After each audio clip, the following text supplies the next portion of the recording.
little known secret, I was actually accepted to Harvard Medical School off the wait list. You got off the wait You a list? second-rate Does that even student? count? Why didn't they accept you Does the that mean they first didn't time? want you at first? Easy, guys. Actually, getting accepted off the wait list to medical school, it turns out, is a pretty common occurrence. Honestly, I was happy to still be in consideration, knowing fully well the caliber of student who is admitted to Harvard Medical School. Last year, the Robinson went to Hum Jae-wook, a Korean immigrant who has only one leg. I still remember getting that waitlist email and reading it, and I actually responded positively. I remember thinking, this is actually great news, and it's just like the Dumb and Dumber movie. So you're telling me there's a chance? That isn't to say that I ran out and immediately started buying all my Harvard Med School swag and getting ready to join the class of 2020 whatever Facebook group. Now, the first thing I did was something that any self-respecting, totally not neurotic pre-med would do. I spent hours scouring Reddit and student doctor network threads to try to determine my chances of getting accepted off the waitlist. Then I took a deep breath and I started to think, what are some things that I can actually do that might help bring me closer to my goal of still earning that acceptance? Yay. What? I got accepted. Are you serious? Yeah.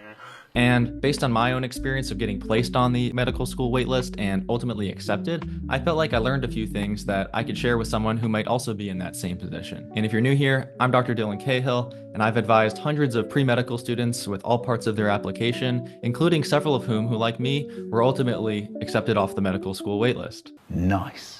Now, the first thing you should know about the medical school waitlist is it's a little different from other schools owing to the very small class sizes. So if you think about it, most undergraduate schools have anywhere from 1 to even 10,000 or more students in a single class, versus medical school class sizes are often like 100 to 150 students, and they're still getting thousands of applications. And the admissions committee has a really tough task of not only selecting who to admit, but who to admit that actually comes, what they call their yield. And so the way that they can guarantee that they're definitely going to have a full class size of the best students is they admit a certain number right off the bat, and then they place a significant number on the wait list.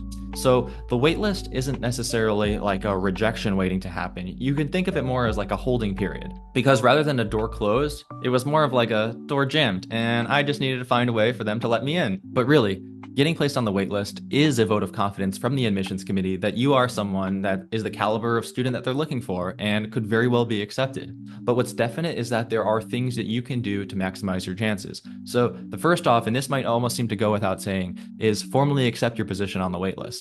And that might seem completely obvious, but it's actually really easy to get caught up in the whole emotions of the experience that you forget to follow their instructions of whatever that might be to secure your spot, whether that's by responding to the email or somehow designated it in the application portal that you do in fact want to secure your spot on the waitlist. And remember that some waitlists are actually ranked, where they're going to rank the students in the order at which that they're going to then accept them once spots open up in the class. And you want to make sure that you're right at the top of that list. And there's really only so much you can do once you're placed on the waitlist, but there are a couple of things you can do that might significantly elevate you compared to other applicants on the waitlist. One of those is write an update letter.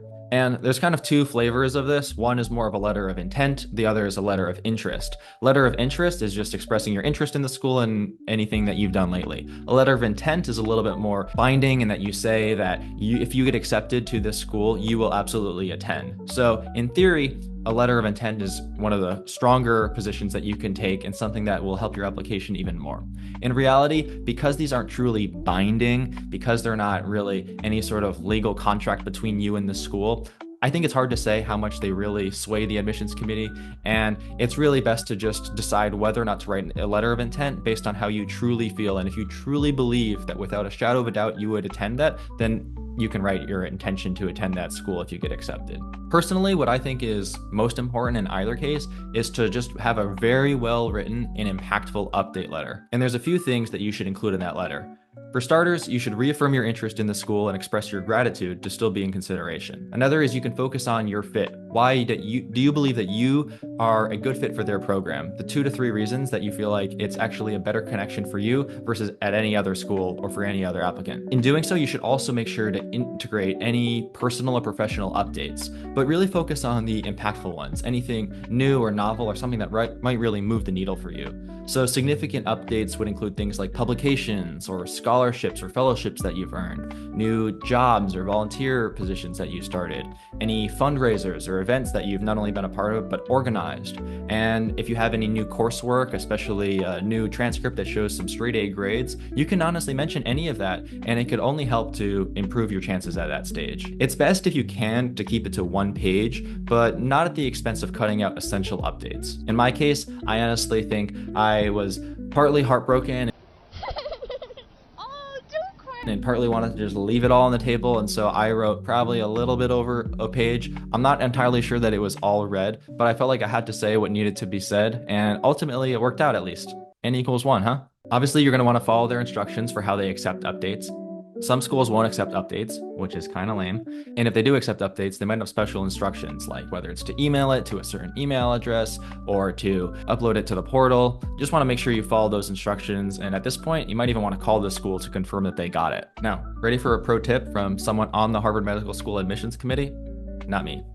Another guy who is actually a member of the admissions committee. You can have a strong letter of recommendation written on your behalf as an additional update as well. Now, again, this is going to depend on the school whether they even accept that at this stage. But if you can have a letter of recommendation written from, let's say, if you're in your gap year and now you started a new research position or a new volunteering position, and there's someone, perhaps a person of influence, perhaps a physician, who can write a new letter that, again, wasn't already part of your original application, and if you could package that with the update letter you put, then you could be in much better shape. Because think of it, most people who are on the wait list are just going to accept their spot on the wait list. Some of those are going to send some sort of update or letter of intent. But now if you have that extra person who's there advocating for you, that can really set yourself apart. So I was very fortunate to be in a position where the physician I was working with immediately agreed to do so. And I had that to send to the admissions committee. And again, can only assume that that helped move the needle in my case. Now, if you have any other updates whatsoever, remember, this is your chance. You want to do your best to really pack it all in